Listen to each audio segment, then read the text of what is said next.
intentan visibilizar aquello que suele escaparse de la agenda mediática, ¿no? Tenemos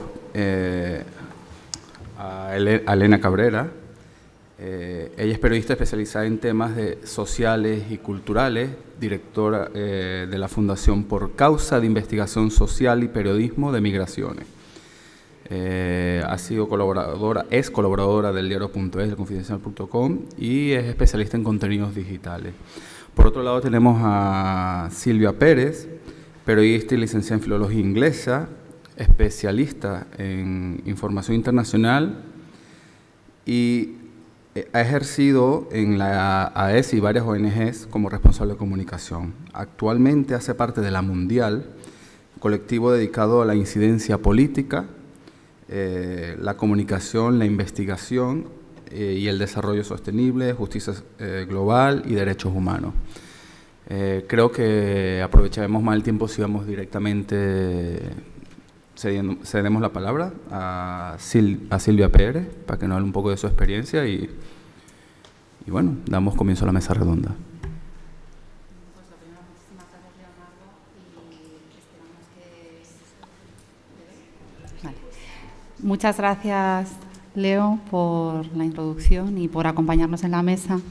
Esperemos que Máximo se recupere pronto. Y muchas gracias a las que habéis venido. Lo primero, muchas gracias por estar hoy aquí en las jornadas. Gracias a la Fundación Academia Europea e Iberoamericana de Yuste por invitarnos aquí a la Mundial a compartir con vosotros esta jornada y sobre todo por lanzar, ¿no?, este día que vamos a dedicar a hablar sobre gobernabilidad democrática y medios de comunicación.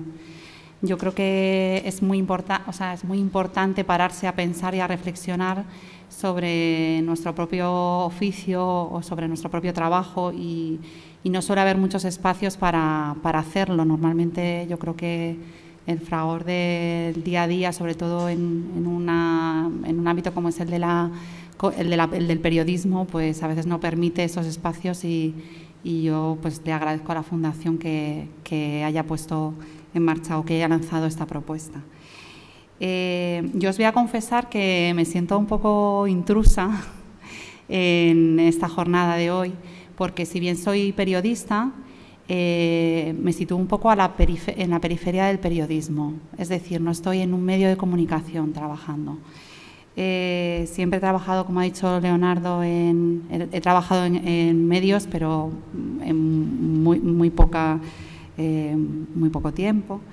Pero he trabajado mucho en organizaciones sociales, en organizaciones que se dedican a temas de derechos humanos, a temas de desarrollo sostenible, a centrar un poco el discurso en la defensa de la vida y del planeta.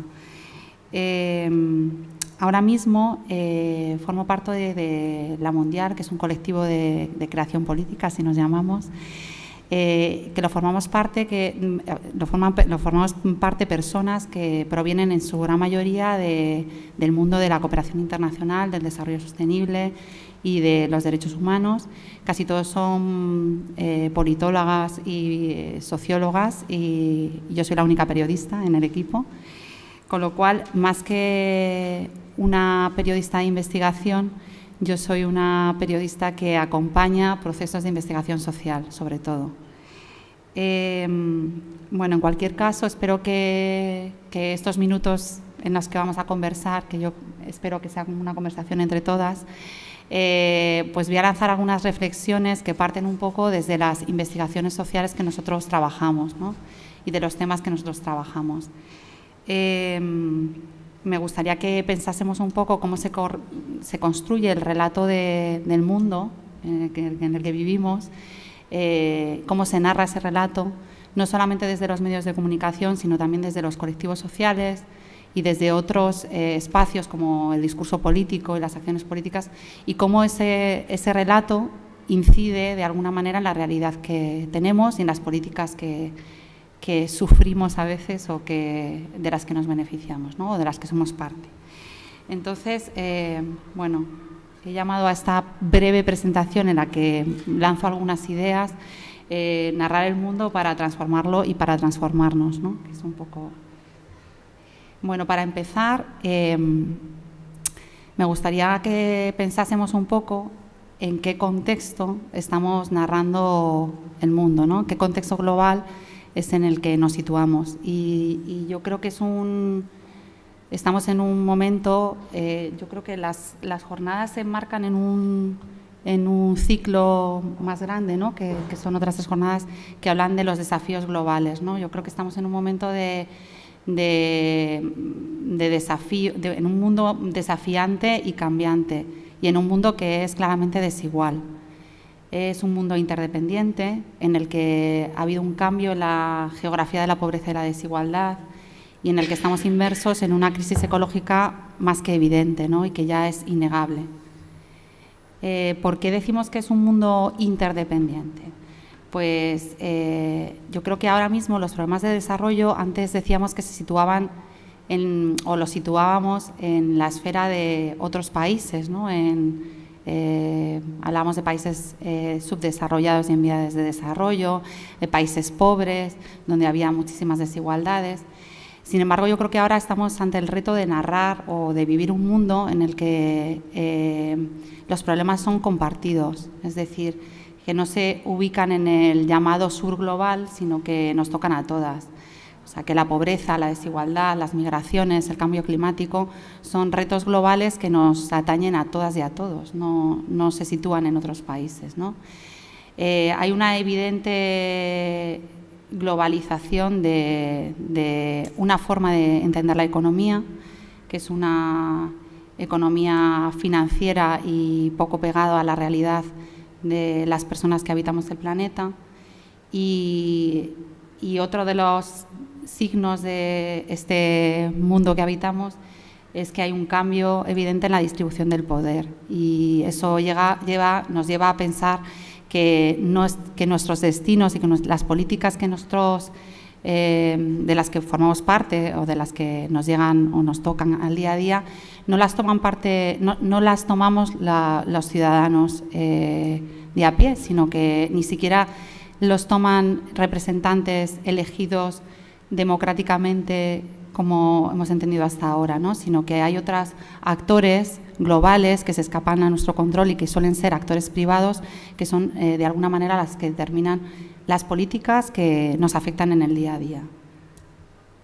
El segundo de los aspectos de los que os quería hablar, de cómo se configura actualmente el contexto global que vamos a narrar y que a lo mejor queremos transformar, es que hay un cambio evidente en la geografía de la pobreza y la desigualdad, como os decía.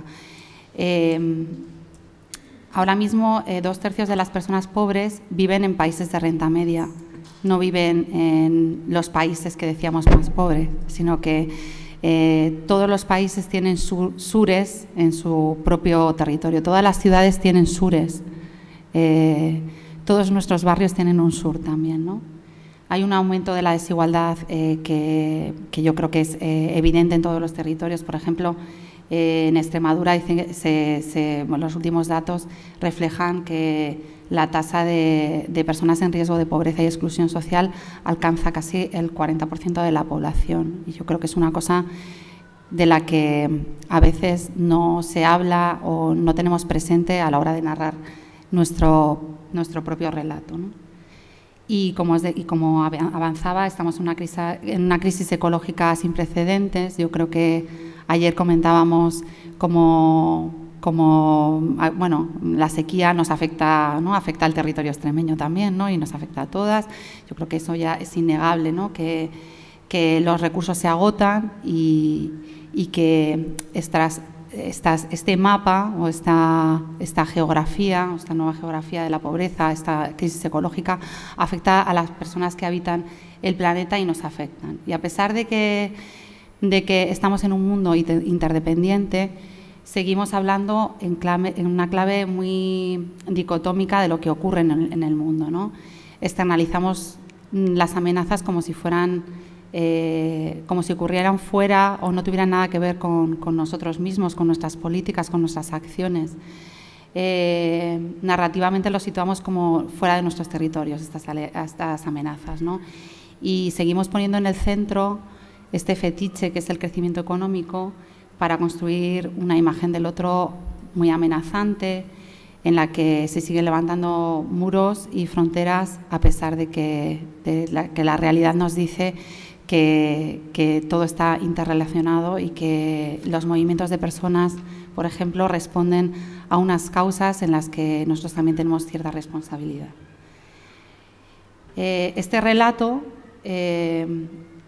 lo que hace es sustentar políticas en las que se ven expulsados millones de personas en el planeta, y miles de personas y cientos de personas y millones de personas en nuestro territorio, ¿no?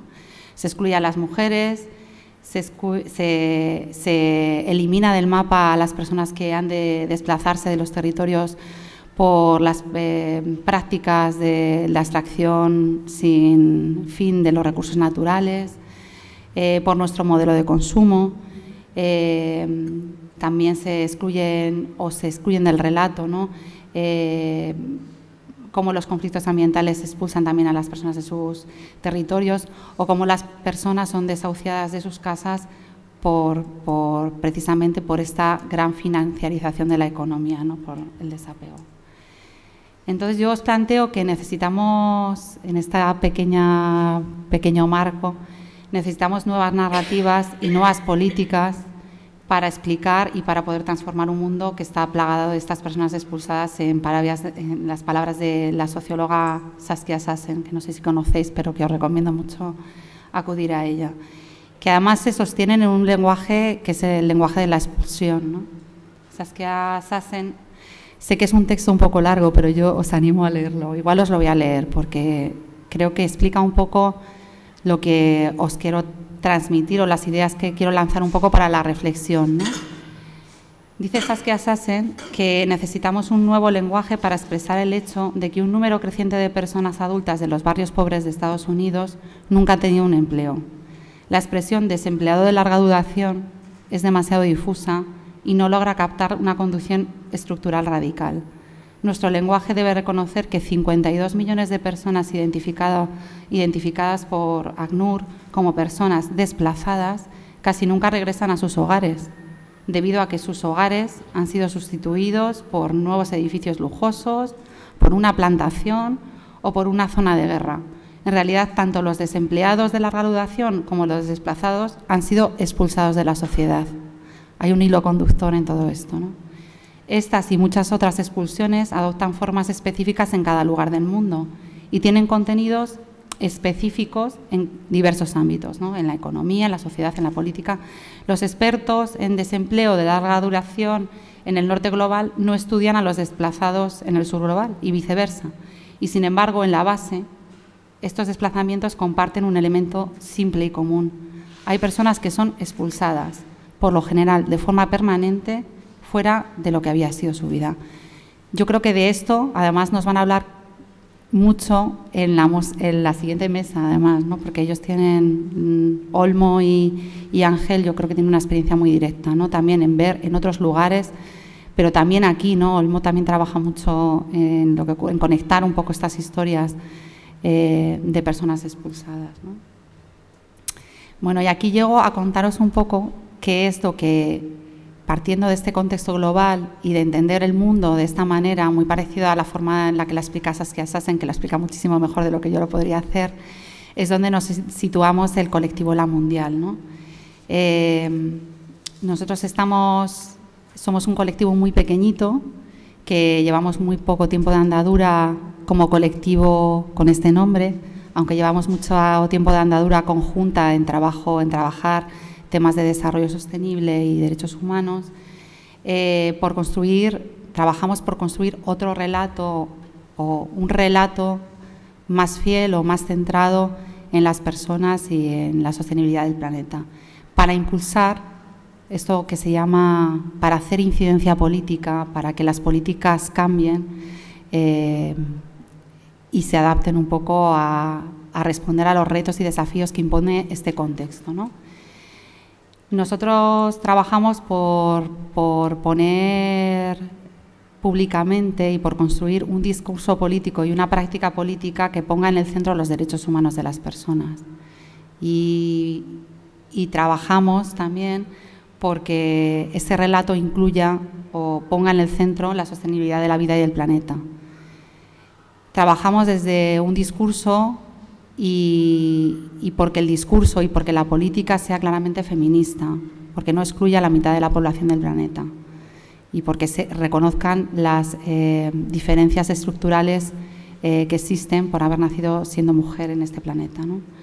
Y aportamos también una mirada cosmopolita, es decir, en una época en la que el relato hegemónico se llena de nacionalismos, de xenofobias y de fronteras, apostamos por conectar, como lo hacía Saskia Sassen, el relato y las políticas que hacen que de alguna manera las grandes mayorías sean expulsadas de la vida normal o de la vida que debía regir el planeta, ¿no?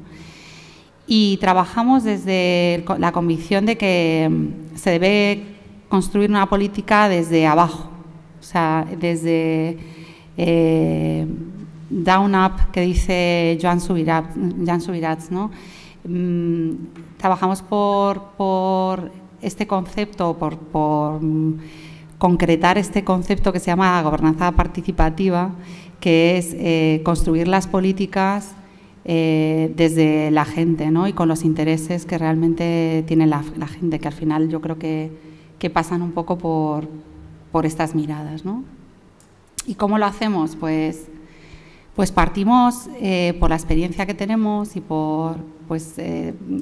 tenemos gran confianza en el conocimiento, con lo cual trabajamos desde la investigación social, una investigación que nos permita conocer el estado de las cosas, el contexto global, el contexto local, para incidir en políticas que lo transformen partiendo de esos ejes de los que hablaba, ¿no? Y de esas miradas, ¿no? Y para diseñar, como os decía, las políticas participadamente. Aquí os muestro una de las investigaciones que estamos llevando a cabo, y precisamente la estamos llevando a cabo aquí en Extremadura, y es una investigación que estamos acompañando con la que estamos acompañando a la Agencia de Cooperación Internacional para el Desarrollo de aquí de Extremadura, en la que se plantea un poco revisar las políticas de cooperación. El diagnóstico, hemos partido de un diagnóstico del que luego se va a nutrir muchísimo la planificación política de esta política, que es la política de cooperación, que en nuestra opinión tiene que ser una política más ampliada, o sea, tiene que ser una política de desarrollo sostenible y que abarque a todas las políticas públicas de la región, ¿no? Entonces, yo os animo a que entréis en la página web donde hemos colgado el documento, que es cooperacionextremena2030.wordpress.com, para que le echéis un vistazo un poco a este diagnóstico, ¿no? Este diagnóstico ha sido un diagnóstico que hemos elaborado a lo largo de 7 meses, participadamente con un montón de actores vinculados a las políticas de cooperación, pero con esta ambición de trasladar la importancia de que el desarrollo sostenible y los derechos humanos sean parte de todas las políticas públicas de la región de Extremadura.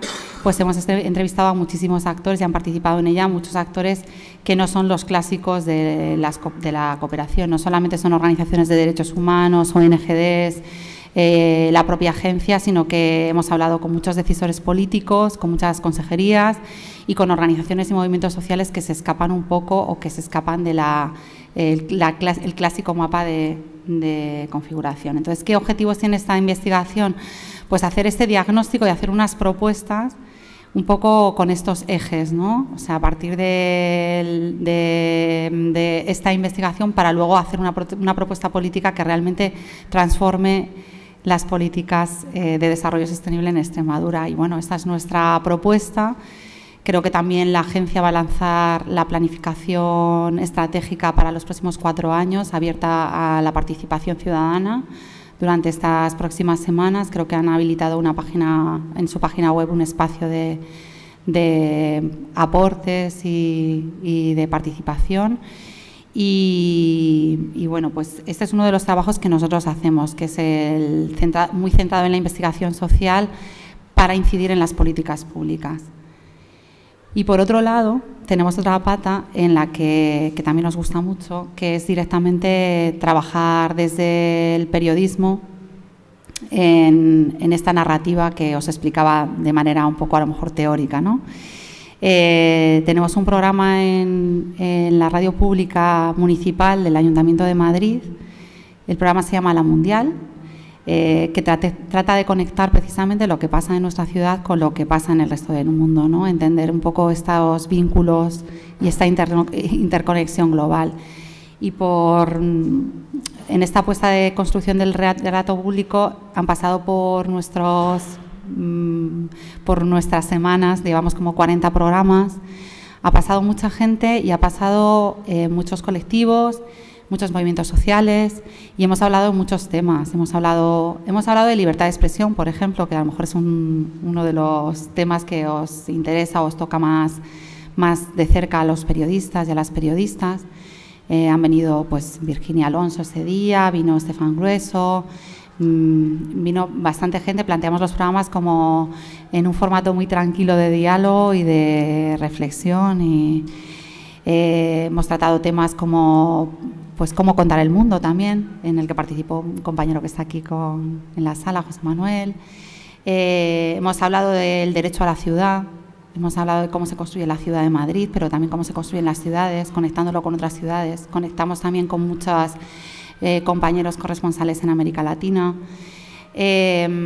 Intentamos aportar esta mirada de la que os hablaba en un pequeño espacio que es el municipal, y que creo que va llegando a gente, ¿no? Va llegando poco a poco, pero pues esta es nuestra apuesta, ¿no? Hablar de salud, hablar de temas que poner en el centro, o hablar de economía desde otro punto de vista. Tenemos una sección de economía que se hace desde los movimientos sociales, un poco la apuesta de conectar, ¿no? Y de vincularnos con estos temas. Si tenéis interés, los podcasts de La Mundial se pueden descargar aquí en esta página, en M21 Radio /programas /la mundial, o sea, /la-guión mundial. Y básicamente yo quería terminar, porque no me quiero alargar mucho, quiero dejar tiempo a que hablemos un poco de estas reflexiones, con una pequeña cita de un manifiesto que firmaron hace unos años un grupo de periodistas y de intelectuales en América Latina, que se llamaba Por una nueva imaginación social y política en América Latina, pero que creo que es extensible, ¿no?, al resto del globo, ¿no? Decían, urge contribuir a edificar nuevas formas de la imaginación, traspasar las fronteras instituidas o cavar los cimientos sobre los que se erigen las desigualdades contemporáneas. Es un desafío colectivo. Yo creo que es un desafío colectivo en el que los medios tienen un rol, los decisores políticos tienen también un rol, y también las organizaciones sociales, los movimientos sociales, las organizaciones no gubernamentales, las organizaciones híbridas. Y yo creo que, bueno, pues que nos toca un poco pensar de qué manera podemos aportar, ¿no?, a esta construcción colectiva. Así que ahí lo dejo, no sé si tenéis preguntas o... Bueno, muchas gracias, Silvia. Antes de dar el paso a nuestro siguiente ponente, la idea es que intervengamos, ¿no? Creo que pueden hacer un par de preguntas ahora y después pasamos a la otra ponencia y hacemos una discusión más generalizada. No sé si alguien tiene alguna pregunta hasta ahora. Bueno, yo quería preguntarte, si me tomo la libertad, ¿no?, de preguntarte sobre de dónde proviene, ¿no?, la mayoría de ese colectivo y cómo funciona ese formato de intervenir en las políticas públicas de la Mundial. ¿Cómo lo puedes conectar del origen, ¿no?, del perfil de los que hacen parte de la Mundial? Pues en la Mundial ahora mismo somos 7 personas en el equipo, 7 personas que no somos o sea, somos muchos militantes más que contratados, pero todos provenimos de sectores vinculados con, como decía, con los derechos humanos y la cooperación internacional, el desarrollo sostenible. Parte del equipo nace de lo que fue la plataforma 2015 y más, que era una plataforma dedicada también a la investigación en temas de cooperación internacional y desarrollo sostenible, que agrupaba a como unas 19 organizaciones de desarrollo que se calificaban como progresistas y laicas. Y entonces lo que buscaban era una herramienta de formación y de investigación para precisamente en este fragor del trabajo diario, de trabajar en terreno, de pues pensar un poco cuáles eran las mejores maneras de transformar las realidades, ¿no? Porque al final el trabajo que se hace desde las organizaciones de denuncia y de trabajo en cooperación al desarrollo viene o tiene el afán de transformar la realidad, ¿no? De hacerla más vivible y más justa para todas. Entonces, es verdad que el trabajo diario muchas veces no te deja pensar un poco en estrategias, en ver cómo se construye. Y de ahí nació un poco el equipo, ¿no? De ahí, ahí nos conocimos.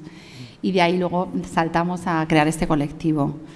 La incidencia en las políticas públicas, pues yo creo que hay muchas maneras de incidir en las políticas públicas. Quiero decir que los medios de comunicación tenéis, desde los medios se puede influir en las políticas públicas. Nosotros hacemos una labor más, pues ahora mismo de investigación, más que de presión pública, pues de investigación y de dotar de instrumentos para luego crear más marcos de planificación, discursos que superen, por ejemplo, pues la política de cooperación en Extremadura y en el resto del territorio español estaba muy ligada a una imagen, o sea, una imagen del contexto global muy anclada en el siglo XX, ¿no? En el que los países pobres necesitaban de la solidaridad de los países ricos como para superar sus dificultades. Y eso no quiere decir que la solidaridad desaparezca, pero es verdad que yo creo que la mirada tiene que ser otra y que las políticas tienen que responder de otra manera muchísimo más global e integrada. Es decir, no podemos hacer políticas de cooperación, por un lado, que vayan en un sentido y políticas de urbanismo que expulsen a personas en nuestro propio territorio. Entonces, bueno, yo creo que la mirada tiene que ser otra, más global, más transversal a todas las políticas públicas. Entonces, nuestro aporte un poco es desde ahí, desde trabajar con las administraciones públicas para un poco ir metiendo este discurso y que las políticas se vayan plasmando, ¿no? Este tipo, y eso luego se revierta en realidades, ¿no? Un poco, además, un discurso que no nace de nosotros, sino de la participación o del trabajo de un montón de agentes y de personas que trabajan en terreno, que forman parte de los medios de comunicación, que forman parte de movimientos sociales, etcétera. Un poco desde ahí. Bueno, muchas gracias. Gracias a vosotros. Le damos paso a Elena, que nos va a hablar, bueno, nos va a hablar ahora mismo, ¿no? Tiene la palabra. Muchas gracias. Bueno, gracias a todas por venir, también a las que estáis escuchándonos vía streaming y a mis compañeros en la mesa, a Silvia y a Leo. Leo ha sido muy generoso antes llamándome directora de la Fundación Por Causa. Solo de una parte, somos poquitas en la Fundación y yo trabajo en una de esas organizaciones que ha dicho antes Silvia que son híbridas, ¿no? Somos investigadoras sociales y somos periodistas. Entonces tenemos el trabajo un poco repartido ahí en principio en dos áreas, investigación y periodismo, y yo me encargo de la de periodismo, aunque en realidad todos hacemos, ¿no?, un poquito de todo. Y me gustaría conoceros un poquito. Ahora mismo en la sala no somos muchas y no sé si os importaría que hiciera un pequeño sondeo para ver si aquí también somos híbridas, ¿no? O no, porque no lo sé. ¿Podríais levantar la mano aquellas personas que os consideréis investigadores, investigadoras sociales o al menos pertenecientes al campo de las ciencias políticas? 1, 2, 3. Bien. ¿Y periodistas? ¿Cuántas? 1, 2, 3, 4, 5, 6, 7, 8, 9, 10. ¡Buah! Me callé. Lo siento. Bueno, no estamos muy equilibrados, pero al menos hay por ahí. ¿Quiénes erais los, aparte de ti, quién más habéis levantado que erais como investigadores sociales, investigadoras? Vale, ya os tengo bien localizados. Cuando supe de la existencia de la fundación en la que trabajo, me dijeron, somos un equipo de trabajo donde se mezclan investigadores sociales y periodistas. Y yo que venía de medios de comunicación pensé, qué buena idea. Anda que no hubiera deseado yo en las redacciones en las que he trabajado tener expertos que conozcan de lo que hablamos para así, cuando nos ponemos a escribir de cualquier cosa, pues alguien nos pueda decir, no, esto no es así, necesitas saber de esto, un poco que te aporte el conocimiento, ¿no? Y cuando llegué a la fundación entendí por qué esto no sucede. Entonces, una pregunta que os hago a las tres personas que sois profesionales de este campo. ¿Cuánto tiempo de media diríais que necesitáis para escribir un artículo que os hayan encargado? Un artículo medio. Artículo académico, de una revista de divulgación. ¿Cuánto tardaríais? ¿Meses? ¿4 meses podría ser? Podría ser. ¿Cómo lo veis? ¿4 meses? 4 meses, ¿no? La profundidad del tema, ¿no?, que se quiera abordar, ¿no?, y los conocimientos que de partida del tema en cuestión, ¿no? Es decir, que requiere obviamente una investigación, pero también depende de la temática o de lo que hayas trabajado ya esa cuestión, ¿no? Solo con ese planteamiento ya nos estás aportando mucha información. Fíjate todo lo que requiere, eso es tiempo y conocimiento, por supuesto, ¿no? Claro. Bueno, entonces, las periodistas, ¿quiénes estarían de acuerdo conmigo en que el tiempo pues medio habitual para hacer un artículo en prensa diaria sería, con suerte, 4 horas? 4 horas y date, ¿no? 4 horas. 4 horas es lo que tenemos. 4 días necesitaríamos. En realidad, 4 semanas es lo que querríamos, ¿verdad? Pero vuestros tiempos claramente son otros. Entonces, ese es uno de los puntos grandes de choque, ¿no? Es como, tú nos has dicho, pues, todo lo que necesitas saber, incluso antes de ponerte a escribir, ¿verdad? Y entonces, cuando llegas con tus tiempos del periodismo a trabajar con un equipo politólogos, sociólogos, expertos en relaciones internacionales, economistas, que vienen con este bagaje y tú dices, bueno, es que esto lo voy a hacer hoy. No, esto no se puede hacer hoy. Pero en el periodismo sabemos que sí, que claro que hacemos de hoy para mañana y en el periodismo digital de hoy para la tarde, ¿no? Y ese es uno de los primeros choques con los que yo me encontré al trabajar en la fundación, yo como periodista, ¿no? Y el segundo fue el de la metodología. Pues nosotras, las periodistas, pues hacemos llamadas de teléfono, ¿no?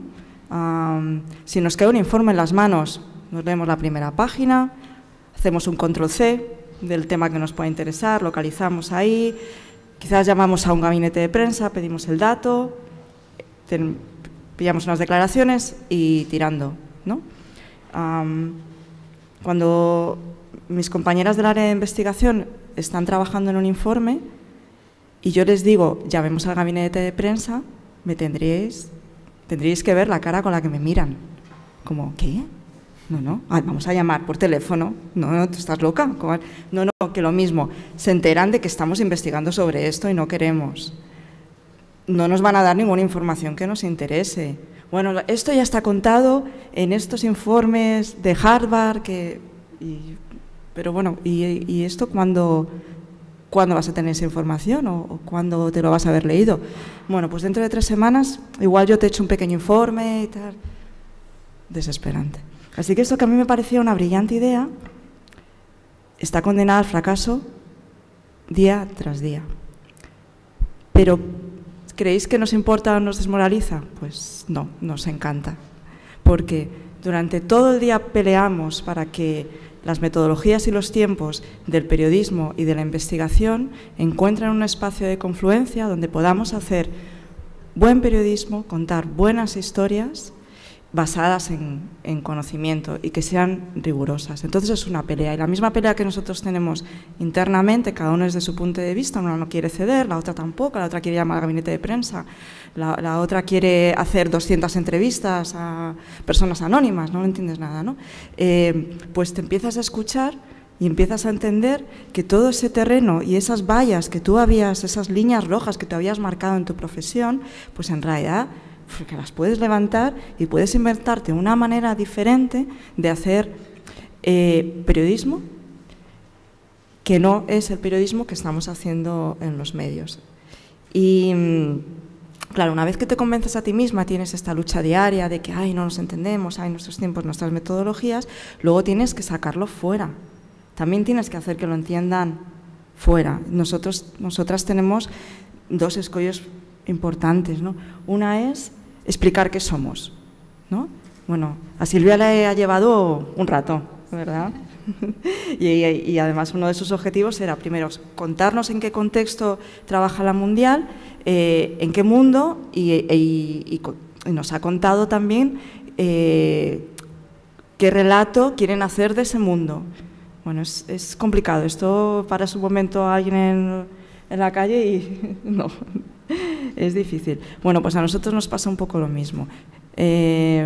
Somos una fundación que es una organización sin ánimo de lucro y trabajamos con los medios de comunicación. Nosotros hacemos investigaciones que son investigaciones sociales y también tienen un poco de periodismo de investigación. Así que cuando yo hablo de investigación, en principio estoy hablando de investigación social, pero como es una colaboración entre investigadores sociales y periodistas, pues también hay periodismo de investigación. O sea que al final sí que me dejan hacer la llamada, ¿eh? No os creáis que no. Y entonces sabemos que aquello que hagamos no puede quedarse en las páginas de un informe, que es lo que suelen hacer los centros de estudios, ¿no? O las organizaciones o las universidades, la academia, pues hacen su informe, les sirve para alimentarse, tú de esto sabes, ¿verdad? Entre sí misma, ¿no? Hablarse en sí misma. De hecho, quería preguntarte algo al respecto, que era ¿cómo has hecho en la dinámica del equipo para convencerles o para intentar comunicar mejor fuera de esos formatos tradicionales? Porque precisamente estos informes funcionan mucho para el reconocimiento dentro del mismo mundo académico o para la financiación de proyectos de investigación, etcétera, pero aunque estén a la luz pública, aunque parte de su finalidad es que llegue a la población, en el formato en que llega es prácticamente ininteligible a la mayoría. Entonces, ¿cómo es ese proceso de comunicar esta investigación social en tu colectivo? Pues lo primero es que nuestras investigaciones no son súper académicas. Yo estoy segura que si la llevamos a una universidad nos dirían, bueno, esto divulgación o periodismo, horror. No, o sea, hacemos unos informes con mucho trabajo detrás, pero con la ambición de que sean comprensibles por los periodistas, sobre todo, ¿no? Entonces, tenemos como una doble vía de salida hacia el mundo. Una es el periodismo, que es en la que yo trabajo, y la otra es la comunicación. Yo creo que igual es a lo que más te referías tú. Entonces yo tengo una gran pelea porque separemos ambas cosas, ¿no? Porque tienden a mezclarse siempre mucho, sobre todo cuando hablamos de periodismo fuera de los medios, que a veces, bueno, pues con la excusa de, como soy periodista, pero estoy fuera de un medio, hago periodismo, pero en realidad quizás lo que estás es vendiendo algo, probablemente, ¿no? Estás comunicando, estás vendiendo una idea, estás haciendo incidencia política, o estás haciendo lobby, o estás haciendo comunicación de tus campañas, que no es periodismo. Así que nosotros hacemos periodismo por un lado y lo hacemos en colaboración con los medios de comunicación, con periodistas que trabajan en los medios o periodistas freelance, periodistas colaboradores de Por Causa. Y luego hacemos en el ámbito de la comunicación cosas bonitas, sí, que nos sirven para contar lo mismo que cuentan nuestros informes, pero en otros formatos. Por ejemplo, te podría poner un ejemplo divertido que podéis encontrar en la web de Por Causa. Y es que tuvimos un proyecto grande sobre arquitectónica de la exclusión. Así, dicho así, pues igual queda como raro, ¿no?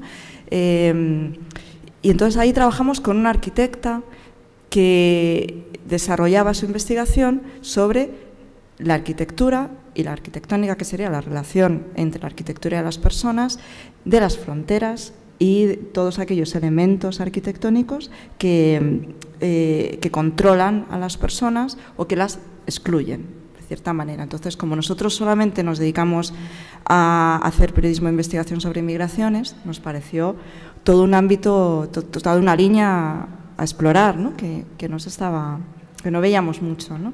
Vamos a estudiar la valla de Melilla por sí misma, como si fuera un sujeto neutral. Y luego nos dimos cuenta, gracias a este trabajo con la arquitecta, que en verdad la arquitectura no es neutral. Porque cuando viene decidida, pagada por lo público, responde a unas políticas. Entonces, la valla de Melilla te puede parecer hierro y alambre, pero responde a unas políticas, ¿no? Así que es una arquitectura puesta al servicio de una ideología. Y eso es lo que nosotros estudiamos. Entonces, en el marco de esto, donde sacamos un informe, donde hacemos artículos y demás, y sabemos que no llegamos lejos, intentamos hacer otras cosas. Así que la arquitecta se fijó en algo que le estaba molestando mucho, y es que estuvieran surgiendo concursos para arquitectos y diseñadores sobre qué podían hacer estos profesionales al respecto de los refugiados. Date ahí, ¿no? Pues en Estados Unidos ha habido mucho en relación con el muro, con la valla, la frontera entre Estados Unidos y México, y en Europa también hay bastante, ¿no? Tanto de sectores profesionales, colegios y tal, como algo más general. Y entonces en esto que ya viene observando que hay unos cuantos, y se fija que hay uno de ACNUR, la Agencia de la ONU para los Refugiados, y IKEA. ¿Sí?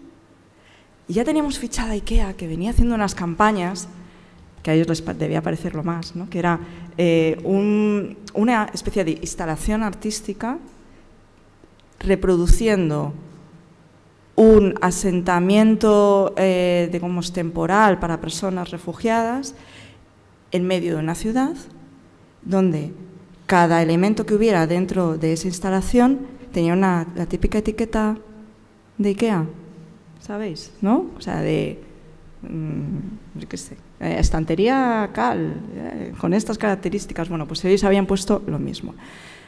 Y bueno, IKEA utiliza mucho el tema de la migración y de los refugiados para hacer, pues eso, campañas de marketing social, dicen ellos, o dicen las empresas grandes, ¿no?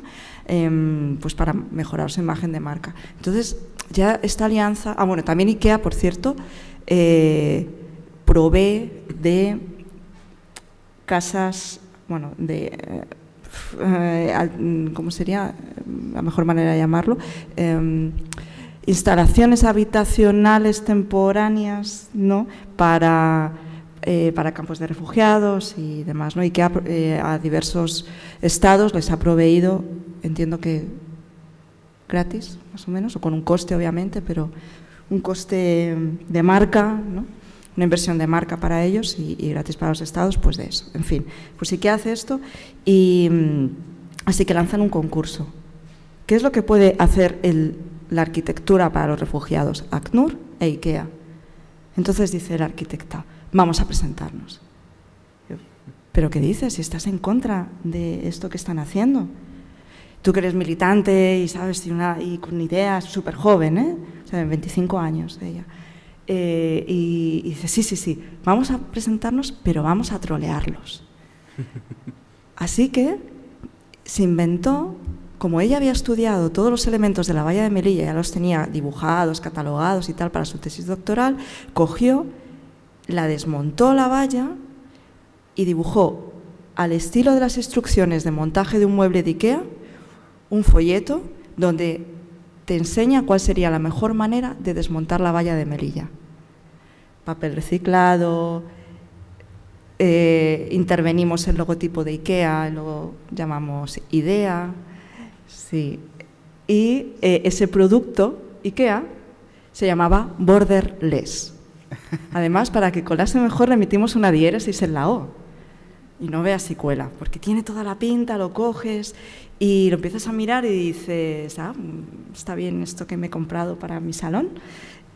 Y entonces ves al hombrecito con unas tenazas, con un destornillador y tal. Instrucciones. Bueno, lo presentamos al concurso, pues y se presentaron unas 167 ideas, proyectos. Nosotros quedamos, porque una votación y se dieron los resultados, en el número 160, más o menos.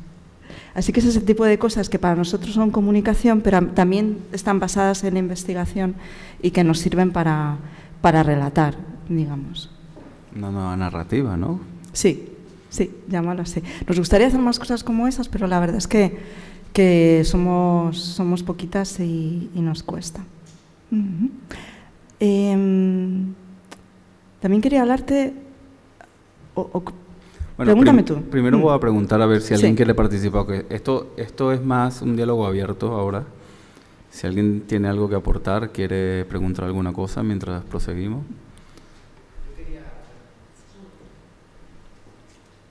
En primer lugar, Elena, pues muchísimas gracias, ¿no? Porque me parece una idea muy novedosa, innovadora de cómo hacer comunicación y además con el ejemplo tan práctico que has hecho, ¿no? De cómo hacer esa incidencia desde el punto de vista de la comunicación, ¿no? Del periodismo. Pero aplicado a mi pregunta iba en el sentido de hasta qué punto la figura del periodista o de la periodista, digamos, al ser partícipe de ese proceso, de esa intervención, de esa investigación, digamos, puede garantizar esa implicación tan directa, puede dar un resultado cercano a la realidad. No sé si me explico, es decir, un poco me parece muy interesante, pero no sé, me surge esa duda de cómo afrontar ese desafío, ¿no? De esa forma de hacer periodismo, como con el ejemplo práctico de la valla y de la compañera arquitecta que hizo eso, ¿no? No sé, me parece algo muy arriesgado y muy novedoso, pero me surge esa duda, no sé cómo solventar a partir de vuestra experiencia o cómo lo tenéis planteado. La verdad es que si solo hiciéramos ese tipo de cosas, no creo que estuviéramos haciendo bien nuestro trabajo. Y no creo que eso ayudara al periodismo y a hacer un mejor periodismo, ¿no? Así que acompañamos, o sea, ese tipo de proyectos acompañan el otro trabajo periodístico, ¿no? Y también casi que se necesitan. Hay muchos públicos a los que los periodistas no alcanzamos. El público juvenil, claro. El público que solo lee sobre la temática que le interesa y no está dispuesto a sorprenderse. Entonces, podemos utilizar esos ganchos para abrirles un poco a estar receptivos al respecto del tema que a nosotros nos interesa y luego esperar que algún día quizás lean periódicos, ¿no? Lean medios. Tenemos otra cosa parecida que hemos hecho pensando en los niños.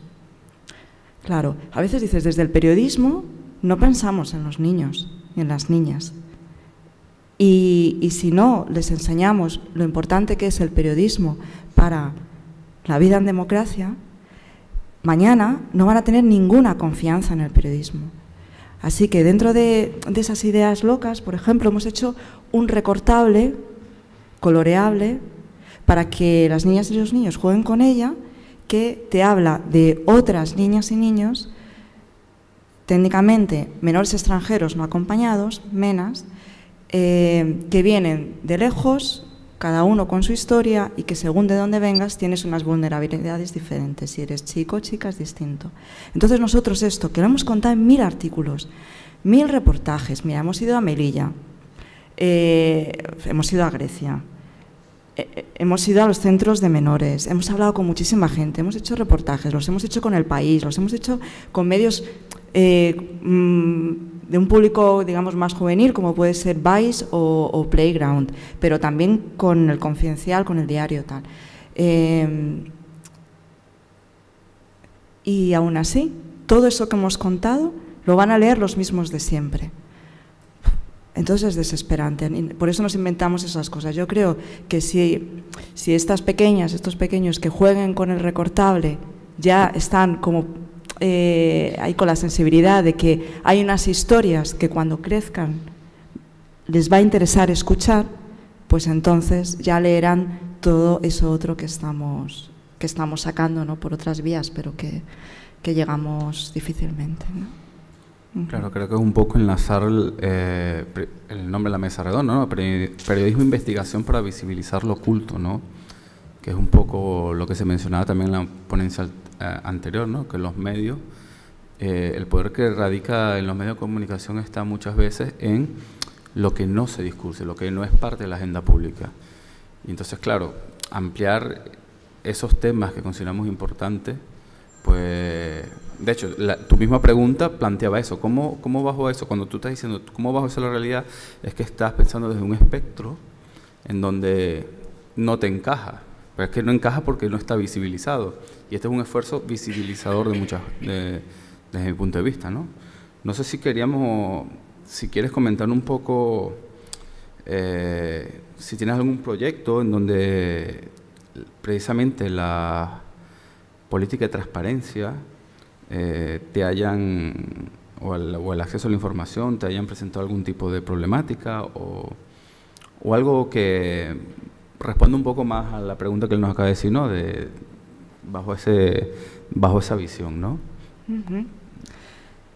Precisamente ayer hemos echado a rodar, hemos hecho público la investigación de la Fundación Por Causa, probablemente más importante desde que empezamos, y me gustaría que le echarais un ojo, ¿no? Y es una de esas investigaciones en las que hemos trabajado mucho en sacar datos de lo público, ¿no? del sector público. Y entonces hemos aprendido mucho con ella, ¿no? Esta investigación es sobre la industria que se genera a partir de la política de control migratorio.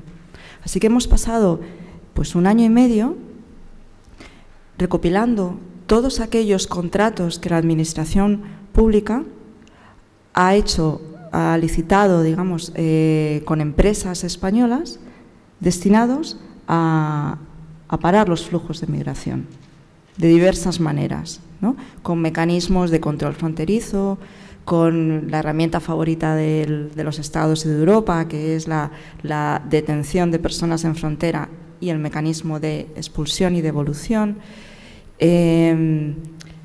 Y entonces, bueno, hemos estado haciendo esta gran base de datos, ¿no? Sí, ¿la podrías poner? Podéis ver en la pantalla ahora en el navegador, y si lo queréis ver luego entráis en porcausa.org. ¿Qué es ese? Bajo esa... Lo puedes dejar ahí si quieres. Bajo esa pregunta que veis, ¿no? ¿Quién gana con las políticas fronterizas de la Unión Europea? Entonces hicimos esto clásico de vamos a seguir la pista del dinero, ¿no? ¿Dónde está el dinero? ¿Cómo se invierte? Y nos parece que entre las funciones que tiene una organización como la nuestra es la de ser de servicio público, ¿no? De vigilancia de lo público. Y entonces, para eso lo que hay que hacer es tensar la calidad de la transparencia, ¿no? De las administraciones públicas. Y hemos utilizado como fuentes el portal de transparencia, el portal de contratación y los boletines oficiales del Estado. Y entonces ahí, pues poco a poco, como hormiguitas, hemos ido creando esta gran base de datos que lo han hecho investigadores sociales y periodistas, pero luego los investigadores, los politólogos han sido los que han estudiado eso y han podido determinar que sí, que existe una industria en España del control migratorio, cómo funciona, cuál es su dimensión, con quién se relaciona, quiénes son los ganadores y hacia dónde va esta industria, quién gana y quién pierde. Entonces tú me preguntabas qué principal escollo, ¿no? Sí. Hemos tenido. Y fíjate que el portal de transparencia, que tardó, pero bueno, al menos hasta ahí, tiene sus problemas, ¿no? Uno de ellos es, por ejemplo, hacer la pregunta adecuada de la manera adecuada. Que esto los periodistas ya lo sabemos lo importante que es, ¿no? Que si preguntas una cosa, bueno, luego igual te van a contestar lo que les dé la gana, pero que al menos afines en la pregunta. Pero es que hacer preguntas al portal de transparencia, pues es como hacer preguntas a una máquina, a un robot. Solamente te van a contestar aquello que preguntes. Lo que no preguntes no te lo van a decir. Y si preguntas algo que no te pueden decir, se acabó. Todo ese esfuerzo por hacer la pregunta de la espera y tal no te va a servir de nada, porque te van a decir, eso no se lo podemos dar porque entra en colisión con, por ejemplo, pues otros derechos, pues el más habitual es el de la protección de los datos personales, ¿no? Esto es un clásico. Entonces, fijaos si es delirante que tienes que incorporar en la formulación de la pregunta que no te den aquellos datos que entren en colisión con ese derecho a la privacidad. Y tienes que hacer unas preguntas rarísimas donde digan, señora administración, quiero esto, pero no me dé usted esto y me lo da esto y en este formato. Pues tú esperas y si te lo resuelven, pues bien. Nosotros en esta investigación hemos tenido algunos patinazos, una cosita pequeña que no hemos formulado bien, pero luego grandes aciertos, inesperados. Y hemos conseguido, vía portal de transparencia, una información que ha destapado una investigación posterior que todavía no se ha publicado, pero que se publicará en los próximos días y que es un pequeño detalle, pero como siempre en el periodismo, los pequeños detalles, ¿no? El diablo está en los detalles, ¿no? Y hemos encontrado un pequeño diablo gracias a una información proporcionada por el portal de transparencia que nos la estaban dando probablemente sin saber que nos estaban dando además una información tan útil. Pero, ¿dónde sí hemos encontrado un agujero inesperado y vergonzoso de calidad de la información pública en España? No os lo vais a creer. En el portal de contratación. Tú en el portal de contratación pues, haces búsquedas, ¿no? Y la semana pasada fui a buscar un contrato que ya tenía identificado y que lo necesitaba para uno de los artículos que estábamos preparando dentro de esta investigación sobre control migratorio. Y entonces no lo encuentro, pero tenía el enlace. Lo había visto, de hecho un compañero lo tenía descargado en su ordenador, pero cuando voy a buscarlo no está. No es posible, el link está roto, algo pasa, pero sí que es posible. Entonces, esto lo hemos incorporado al informe. El portal de contratación no solo no guarda información anterior a un año, que ahora no os lo puedo decir porque no lo tengo en la cabeza, pero un año muy cercano, no guarda esa información, sino que va borrando y desaparece. Desaparecen los contratos con la administración pública. Y si tú estás siguiendo un tema que es de esto, de pues qué ha hecho la empresa, cómo se ha licitado una cosa, estás igual persiguiendo un tema de corrupción, que como ha dicho antes Juan Luis Manfredi está íntimamente ligado con la transparencia, pues te encuentras con que no están los contratos de los concursos públicos de cómo se ha dado pues las gestiones de lo público a las empresas, ¿no? Y esto nos lo han confirmado organizaciones parecidas a la nuestra que hacen también trabajo de transparencia y nos han dicho ya, es que dicen que tienen un problema de almacenamiento. No quieren o según ellos puede ser, no pueden almacenar, no tienen suficiente disco duro. Muy raro, ¿eh? Muy raro, pero te aseguro que es así, de verdad. En una semana ya no estaba algo que estaba hace 3 meses. Así que dentro de esta investigación yo te diría que ese ha sido y seguirá siendo el escollo más importante. Mientras nosotros hemos hecho esta investigación, se ha estado tramitando en el Congreso la nueva ley para la contratación pública. Va a salir, creo que en marzo está previsto más o menos que esté promulgada, ¿no? Y gracias, por ejemplo, a Cibio, que es otra de esas organizaciones, ¿no?, parecidas a la nuestra, híbridas, y han hecho un gran trabajo como de presión, de que se incorporen ciertas cosas y demás. Una de las novedades que se incorporan es que la información esté durante más tiempo disponible, pero en 5 años. O sea, la nueva ley lo que incorpora es que la vamos a tener durante 5 años y a partir del año 6º, desde que un contrato se haya hecho público, lo tienes que pedir al portal de transparencia. Okay. Así que una nueva ley, pero vale, que va a suponer ciertas mejoras, como por ejemplo, que para los periodistas nos va a venir muy bien, que es que te van a decir toda la documentación anexa cuando se toma una decisión sobre un contrato. Esa documentación, que ahora mismo no es pública, lo va a ser.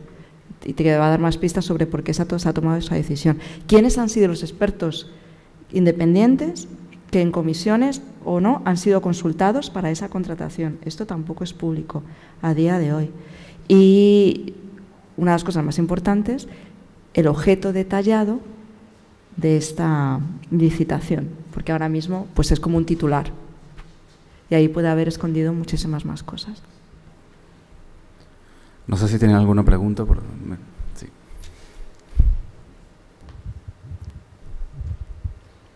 Hola, yo quería hacerte varias preguntas. La primera es, ¿cómo os financiáis? Habéis dicho que sois una fundación híbrida, ¿no?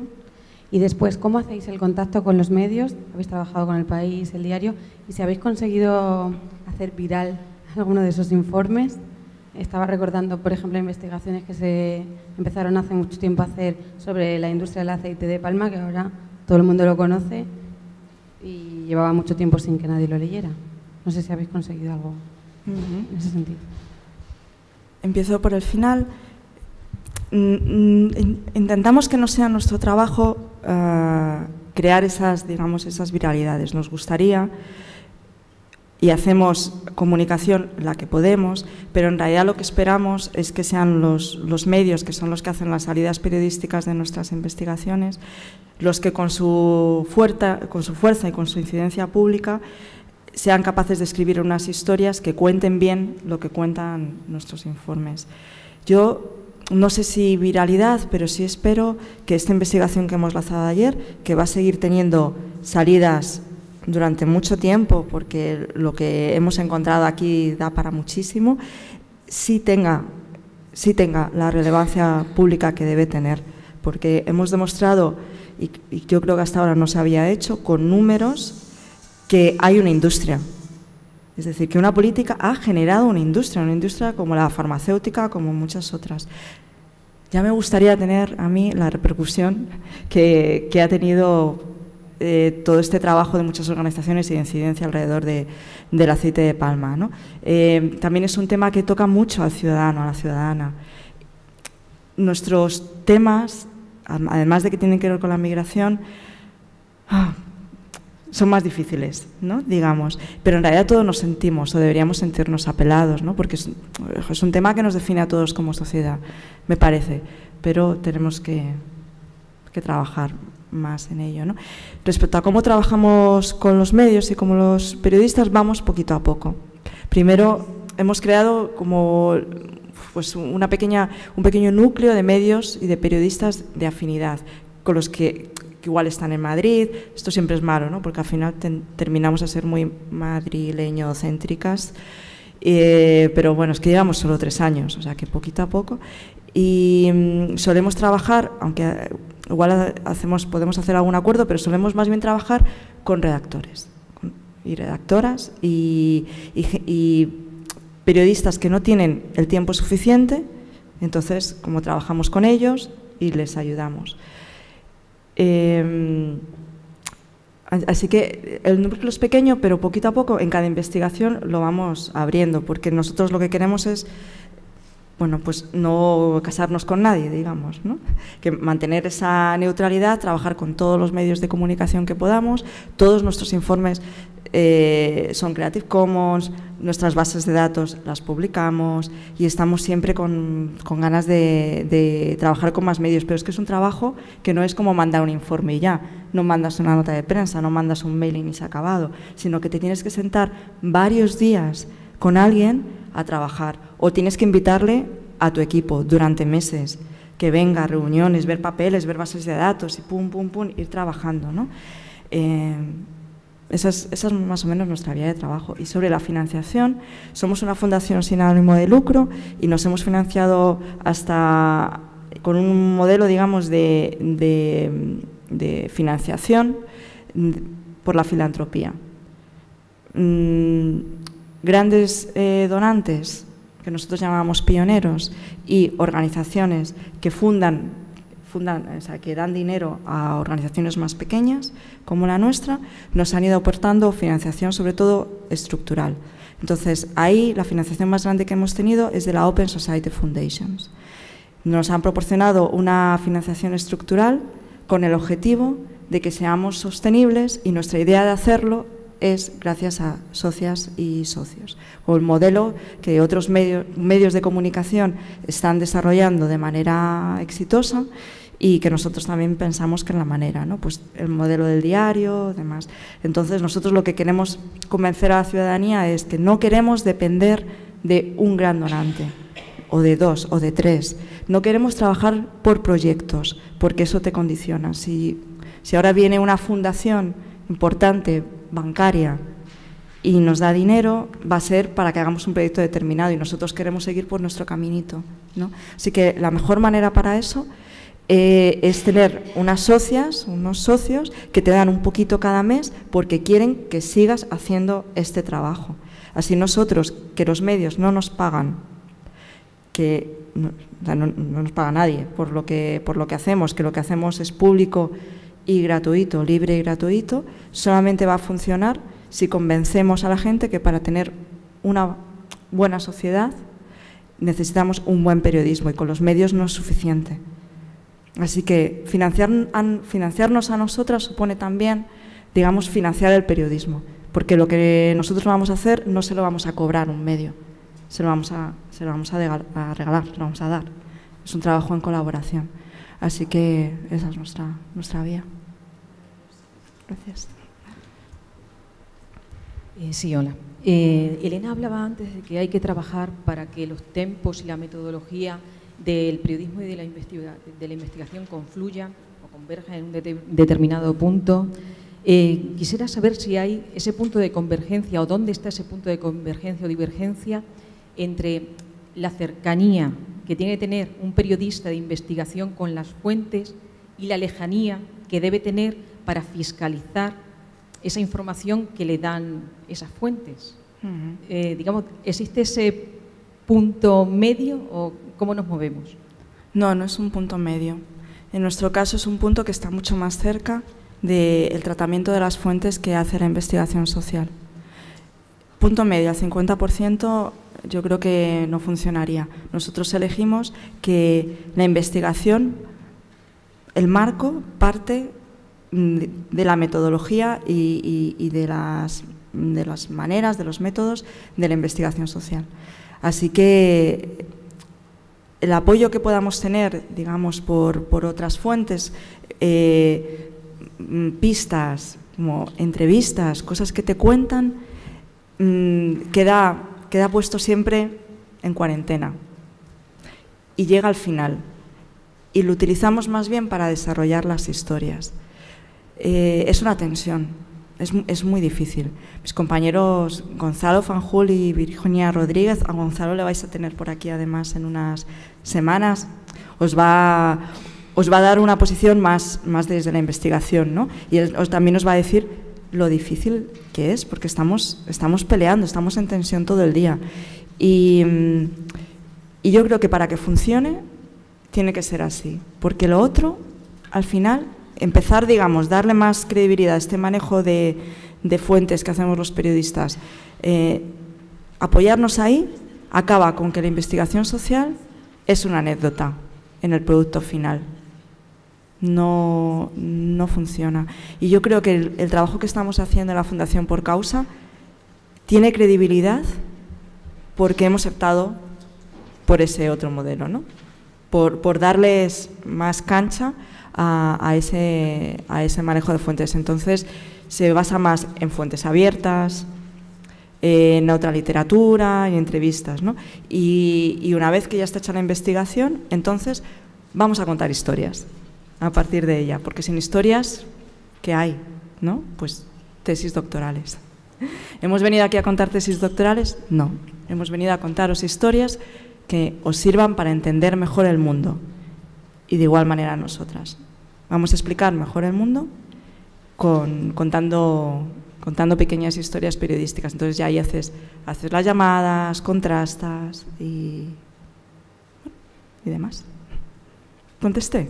Más o menos, sí.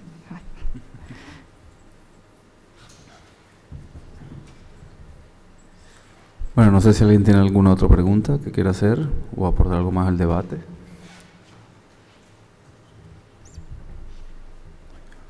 Pues, bueno, creo que podemos dar por concluido, ¿no? Esta mesa redonda. Ha sido de verdad bastante interesante. Y pasamos directamente a la siguiente, ¿no? Muchísimas gracias a las dos.